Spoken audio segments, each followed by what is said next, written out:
Mesdames, Messieurs, bonsoir. Bienvenue à ce journal d'information judiciaire. Les titres. L'heure est à la passation des pouvoirs et à la prestation de serment dans les cours et tribunaux de Kinshasa et des provinces. Les nouveaux chefs des juridictions renouvellent leur serment après les mises en place effectuées par ordonnance présidentielle le 1er juin dernier. Tous s'engagent à promouvoir une justice équitable pourvu que cela ne soit pas de chapelet de bonnes intentions. À la une aussi, 2 pasteurs devant la barre. Cela se passe au tribunal de grande instance de la Gombe. La pomme de discorde entre le pasteur Jean-Baptiste Ntawa et son collègue Mwepu Mwepu, une créance de 150 000 $ américains que Mwepu doit à l'ancien ministre du budget. Les 2 parties butent sur l'interprétation du protocole d'accord signé par les 2 hommes de Dieu. C'est une affaire de plus pour le pasteur Ntawa, opposé déjà à un autre pasteur, Denis Lessi. À suivre aussi la suite de l'affaire qui oppose un locataire à son bailleur dans la commune de Barumbu. Le locataire accuse son bailleur de destruction méchante de son atelier. L'accusé qui se défend affirme que la démolition est intervenue à la suite d'une décision de la commune de Barumbu. La dernière audience était consacrée à la descente du tribunal de paix de la Gombe sur le terrain. Invité du journal, Maître Richard Bondo, avocat de renommée nationale et internationale, il analyse les dernières réformes entreprises dans le domaine de la justice. Voilà tout pour le sommaire. Audience solennelle de renouvellement de serment statutaire du premier président de la Cour d'appel de Kinshasa Matete, Massoudi Mpia Jean-Marie, et du procureur général près cette cour, Mpungwe Nemba. Les 2 magistrats ont pris un engagement ferme de travailler pour une justice équitable. Je vous propose de suivre cette cérémonie très émouvante à la Cour d'appel. Dora Mazol et Yanni Mweme étaient présents.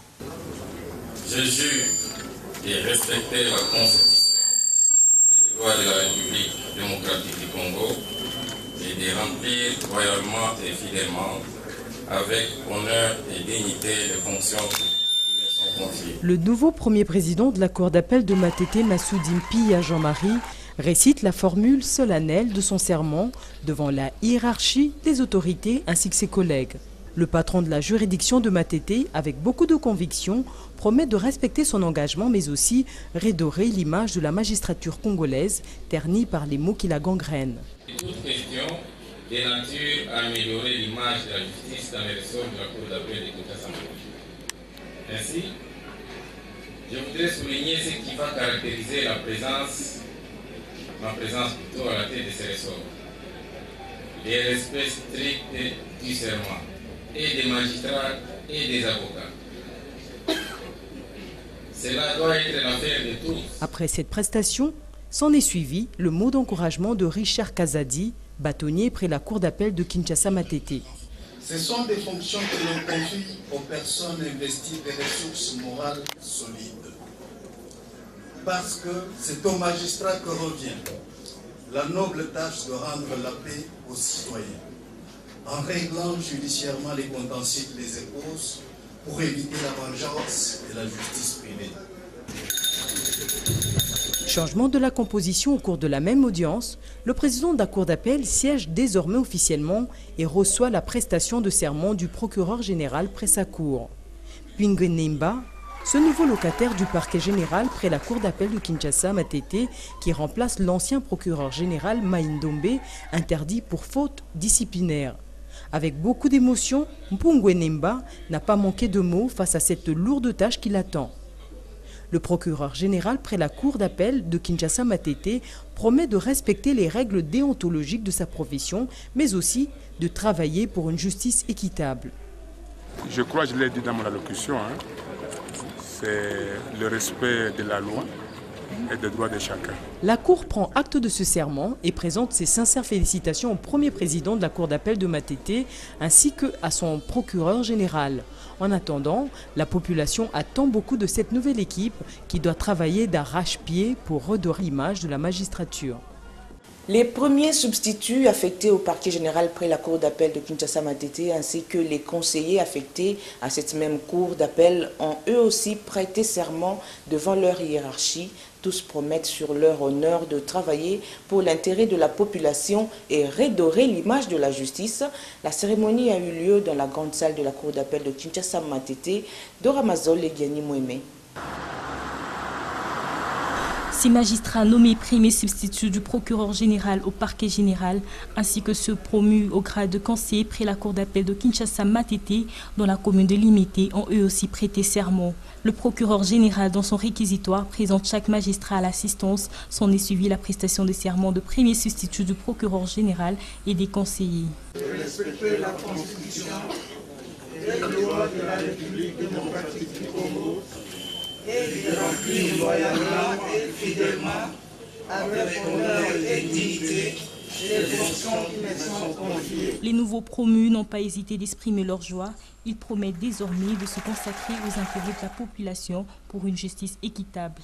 Le respect du serment que nous venons de prêter, un renforcement des capacités de la Cour, de manière à rendre les décisions dans les délais raisonnables, en espérant aussi que, comme mesure d'accompagnement de toutes ces mesures, de toutes ces décisions, on va améliorer rapidement les conditions de travail et de vie des magistrats. Comme le chef de l'État a toujours dit, il s'attend de nous une magistrature nouvelle, des hommes nouveaux à la tête de la magistrature qui vont redorer l'image de la magistrature et que, en tant qu'homme nouveau dans la magistrature, que nous puissions rendre une bonne justice.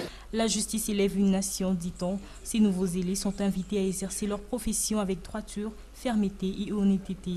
La Cour a donc pris acte de ses engagements sur l'honneur et attend donc de le voir à l'œuvre après toutes ses promesses.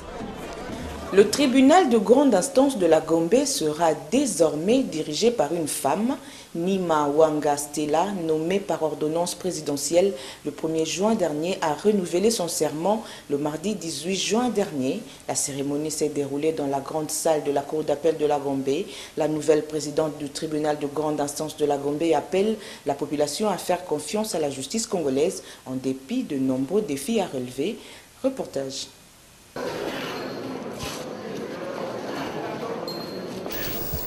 Deux affaires inscrites à l'ordre du jour à l'audience publique et solennelle du mardi 18 juin 2013, siégeant en matière de renouvellement du serment conformément à l'article 5 de la loi organique.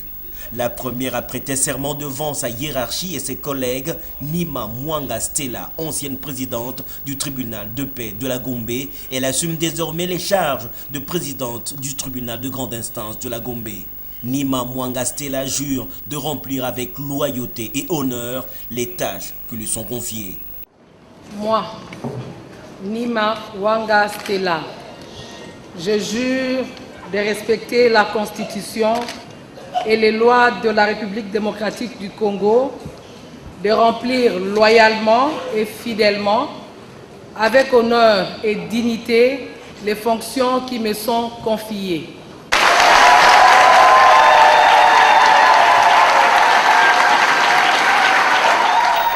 Après le renouvellement du serment de la nouvelle présidente du tribunal de grande instance de la Gombe, la Cour procède au changement de sa composition.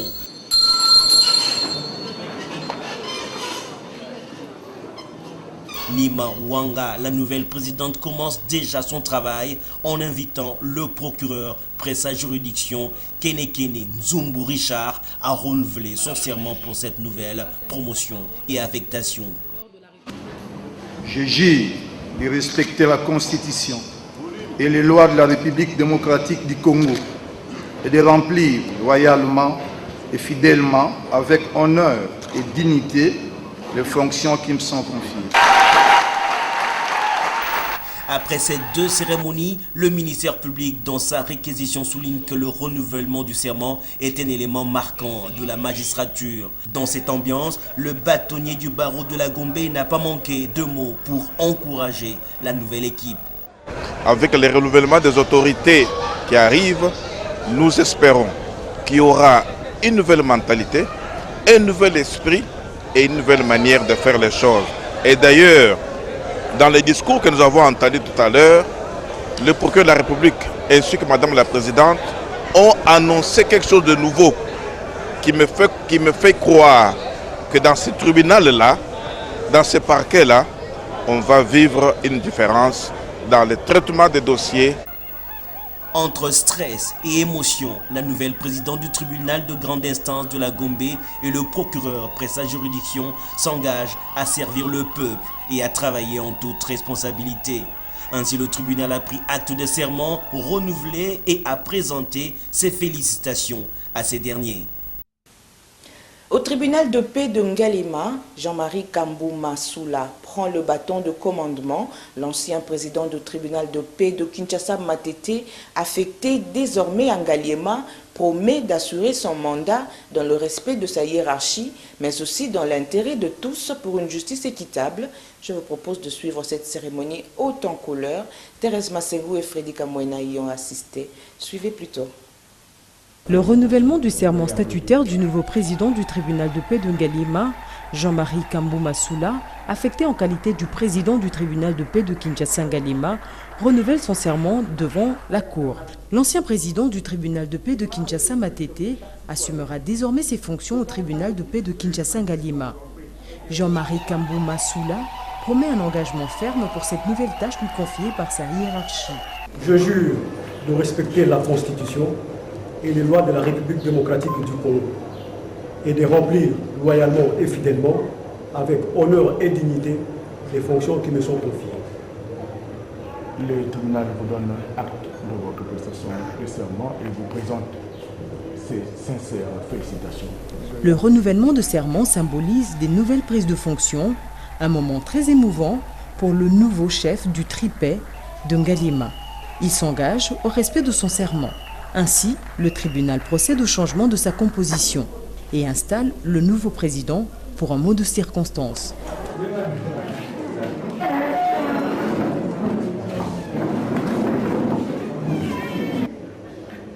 La cérémonie de ce jour répond à cette exigence légale. Votre présence dans cette salle témoigne de l'intérêt que vous portez à la tâche combien difficile, mais exaltante que je suis appelé à accomplir, et de votre sympathie envers ma modeste personne. Pour cela, je vous dis toute ma gratitude. Le tribunal a pris acte du serment renouvelé et encourage le nouveau président dans sa nouvelle tâche. Ces différentes prestations de serment inaugurent, comme vous pouvez bien l'imaginer, une nouvelle ère pour ceux qui viennent d'être promus et ceux qui sont maintenus dans leur poste. Ce qui est sûr, les choses ne seront plus comme avant. La population attend beaucoup des magistrats promus et installés depuis le 15 juin. Les magistrats savent désormais que l'épée de Damoclès repose sur leur tête. Je vous propose de suivre cette réflexion avec notre expert maison signé Freddy Bonsoir. Nima Wanga Stella, je jure de respecter la Constitution et les lois de la République démocratique du Congo, de remplir loyalement et fidèlement, avec honneur et dignité, les fonctions qui me sont confiées. Dans la magistrature congolaise, les choses ne seront certainement plus tout à fait comme avant. Les toutes récentes ordonnances présidentielles ont sonné le glas et cédé le passage à un élan nouveau. Des magistrats de haut rang, civils et militaires, ont été révoqués sans complaisance. C'est comme pour dire que nul n'est au-dessus de la loi. Ce geste du chef de l'État commence vraiment à faire réfléchir. Les magistrats savent désormais que l'œil du Conseil supérieur de la magistrature reste grand ouvert. Ceux qui tomberont sous le coup de la loi n'échapperont pas à cette épée de Damoclès. Cela vaut avertissement pour les promus et pour ceux-là qui, très futés, ne s'en sont pas encore fait prendre. Il est tout aussi vrai que dans ce pays, et tout le monde le sait, le magistrat jouit de grands pouvoirs de par ses fonctions. Des pouvoirs qui poussent certains d'entre eux à en abuser. Arnaque, intimidation, application disproportionnée de la justice et privation de liberté de manière injuste. Le magistrat suprême a fait ce qui était favorable, donner un nouveau souffle à la magistrature. Il appartient à ces derniers, eux qui œuvrent sur terrain, d'élever la nation, de crédibiliser le pays.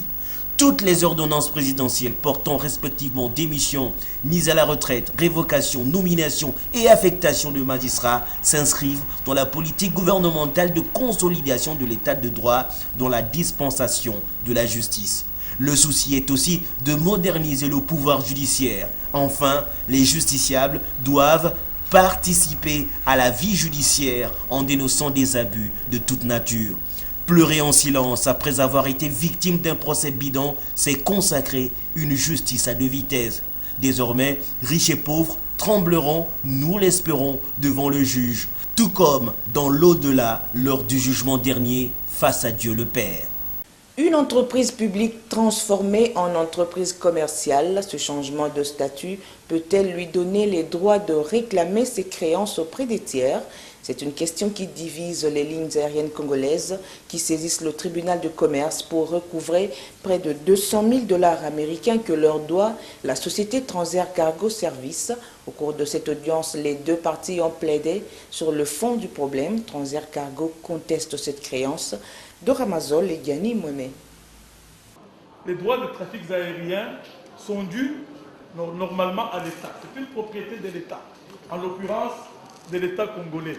Le conflit qui divise les deux parties au procès porte sur une créance estimée à 201 000 $ américains devant revenir aux lignes aériennes congolaises en guise de droit de trafic aérien sur la ligne RDC Afrique du Sud.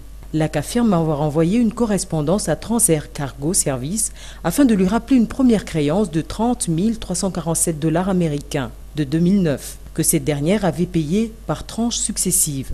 Par contre, il s'est encore passé une période où Transair Cargo a accumulé une seconde dette d'au moins 201 000 $ américains sans payer. Transair Cargo Service, au contraire, va plutôt assigner l'AC en justice en contestation de cette créance. Transair Cargo, qui exploite la ligne Afrique du Sud, elle s'est vue de manière malencontreuse assignée au motif que sa créance serait inexistante au regard du statut actuel de l'AC, comme si le changement de l'AC d'entreprise publique en société commerciale lui fait perdre le droit sur toutes les créances qui lui sont dues. Transair Cargo, à son tour, évoque plusieurs raisons justifiant son refus de payer, notamment le statut juridique des lignes aériennes congolaises. Selon ses avocats conseils, une entreprise dissoute par le gouvernement ne peut plus recouvrer une créance. Nous ne devons rien à l'AC. Nous ne devons rien à l'AC. Nous avons plaidé, nous avons confirmé, nous allons déposer nos notes de plaidoirie avec de nouvelles pièces pour faire voir au tribunal que notre cliente ne doit rien à l'AC. Le tribunal a pris l'affaire en délibéré et promet de rendre son verdict dans le délai fixé par la nouvelle loi organique. Cela n'arrive pas tous les jours. Deux pasteurs se disputent une créance. À la base, 150 000 $ américains que le pasteur Kali Mwepu Amwepu doit à son collègue Jean-Baptiste Ntawa. L'ancien ministre du Budget saisit le tribunal de grande instance de la Gambie pour récupérer son argent et résilier le protocole d'accord conclu entre les deux parties. Du côté de Mwepu, on qualifie la démarche de prématurée étant donné que le protocole d'accord produit encore ses effets. Un dossier signé Freddy Kamwena, Thérèse Massengou et Georges Ganou. Cette dernière sollicite devant le tribunal l'institution de la somme de 150 000 $ qu'il aurait prêté à mon client. L'affaire remonte en octobre 2009. Le pasteur Jean-Baptiste Ntawa prête 150 000 $ américains à son collègue Mwepu Amwepu Kali.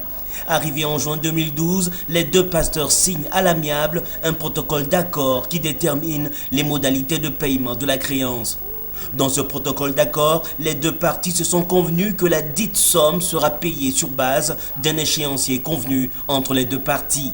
N'étant toujours pas rentré dans ses droits, 3 ans plus tard, l'ancien ministre du Budget Ntawa saisit le tribunal de grande instance de la Gambie pour résiliation du protocole d'accord et restitution du montant principal ainsi que le paiement d'1 150 000 $ américains à titre de dommages et intérêts.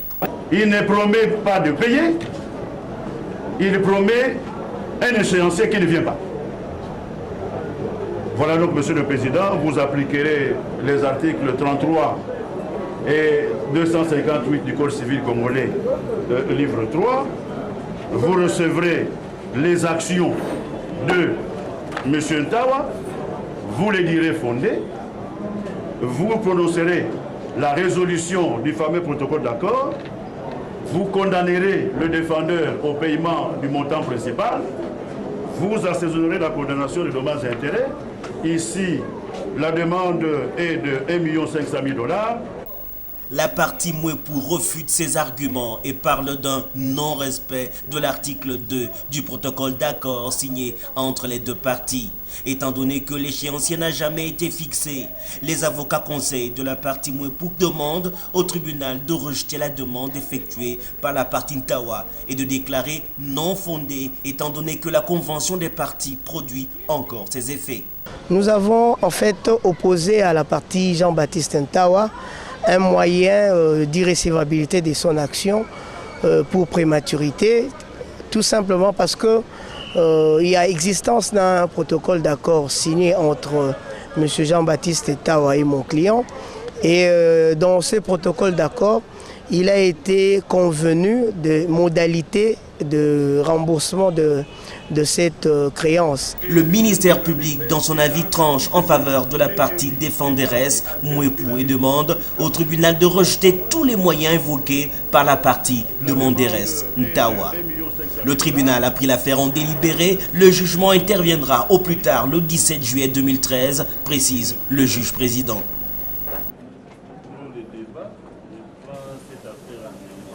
Pas facile de gérer les biens laissés par feu André Kabamba, décédé depuis 2000. Officiellement, 14 enfants nés de différents lits devraient bénéficier de l'héritage d'André Kabamba, tel que lui-même avait pris soin d'indiquer dans un testament. Mais quelques années après sa mort, 2 autres Kabamba surgissent et revendiquent aussi leur part d'héritage. L'affaire se trouve au niveau du tribunal de grande instance de Matete, Tora Mazol et Diani Moueme. Pumbulula Kabamba et Kapinga Kabamba Rosalie apparaissent 13 ans après la mort d'André Kabamba. Ils vont saisir le tribunal de grande instance de Kinshasa Matete pour revendiquer leurs droits et exiger la vente publique de biens laissés par leur défunt père. Monsieur le Président, Monsieur le procureur, voilà pour Madame Rosalie, il produit au tribunal une carte d'électeur ainsi qu'un acte de mariage. C'est vrai. Un acte de mariage, c'est celui qui est accordé, enfin, c'est pour attester que la personne est bel et bien mariée. Ils brandissent pour cela une carte électeur et une attestation de naissance pour prouver qu'ils sont les enfants d'André Kabamba. Bien plus encore, ils réclament 200 000 $ américains à titre de dommages et intérêts pour, disent-ils, le préjudice subi. Mes clients, ce sont des enfants biologiques du fait père Kabamba. Bon, 13 ans durant, ils ne bénéficient de rien. Comme ils sont d'un autre lit, un autre lit sont en train de leur priver de biens laissés par leur père. C'est ainsi que nous avons vu cette situation inacceptable. Faux, rétorque la partie adverse qui soutient que du vivant du défunt, il n'avait pas reconnu ses 2 enfants. Par conséquent, elle appelle le tribunal à rejeter la présente action pour défaut de qualité. Dans le cas d'espèce, le Décoyus, le défunt père de mon client, avait laissé un testament et à travers ce testament, il a réparti tous ses biens entre ses 14 enfants. Alors parmi ces 14 enfants repris, dont les noms sont repris dans le testament, il n'y a pas les noms de ces 2 demandeurs. Sur ce, plus rien n'est en haut, de Le tribunal de grande instance de Kinshasa Matete va se prononcer dans un délai de 10 jours. Poursuite de l'affaire qui oppose le locataire Ntumba Kachama à son bailleur Vinda Losae avec l'étape de descente sur terrain. Le tribunal de paix de la Gombe s'est d'abord rendu chez le bourgmestre de Barumbu. Sur place, il était question de vérifier si la démolition était décidée au niveau de la municipalité. Et dernière étape, le lieu de la démolition pour le constat. Plus de détails dans ce reportage signé Thérèse Massengou et Diani Moueme. Tumba Kachama et Vinda Losae, respectivement bailleurs et locataires, les 2 sont accusés. Le locateur accuse son bailleur de destruction méchante, tandis que le bailleur parle de dénonciation calomnieuse. Après la première instruction, le tribunal a décidé de commencer son enquête, d'abord chez le bourgmestre de la commune de Barumbu, Numbi Kasonga, en vue de vérifier si l'ordre de démolition de l'atelier du locateur venait de lui. Celui-ci confirme au tribunal avoir donné cet ordre, mais dans le cadre de l'opération de salubrité de la commune dont il assure la charge. Il précise aussi que le Chégué passait nuit dans cet atelier. aller faire l'enquête de tout ce qui habite là-bas. Ce n'est pas une maison, c'était un hangar où dormaient des petits poules. Cette information m'est arrivée ici. Et je suis allé voir comment cet hangar est fait. Évidemment, c'était très sale cet hangar. Après s'être rendu chez les bourgmestres, le tribunal est descendu sur le lieu de démolition pour faire le constat. Et les avocats de deux parties n'ont pas manqué de mots par rapport à cette descente. Vous avez constaté qu'avec la descente, la partie citée a finalement compris qu'elle avait commis l'infraction pour les infractions pour lesquelles elle est poursuivie. Notre client n'avait rien à voir avec la démolition de cet hangar-là. Donc l'imputation dommageable mise à charge des cités est établie. Oui, c'était par rapport à notre demande. Vous avez eu à comprendre quand même que dans ce pays, on commence à inquiéter même les petits peuples. Les petits peuples qui tentent un peu à se rechercher pour trouver ne fût qu'un petit rien là. Et du fait qu'on a des connaissances, soit avec la police, soit avec les bourgmestres, on tente maintenant à inquiéter les petits peuples là. C'est par cela qu'on avait demandé au tribunal d'effectuer une descente. Parce que notre client a été victime d'une démolition dont on ne sait même pas pourquoi le bourgmestre lui-même a démoli et laissé l'autre hangar. Les tribunaux suffisamment éclairés renvoient l'affaire à la huitaine afin de permettre aux deux parties de plaider sur le fond du litige. Un autre conflit parcellaire qui est pendant au tribunal de grande instance de la Gombe oppose Willy Mouroula Iragi Kachemwa Ampala.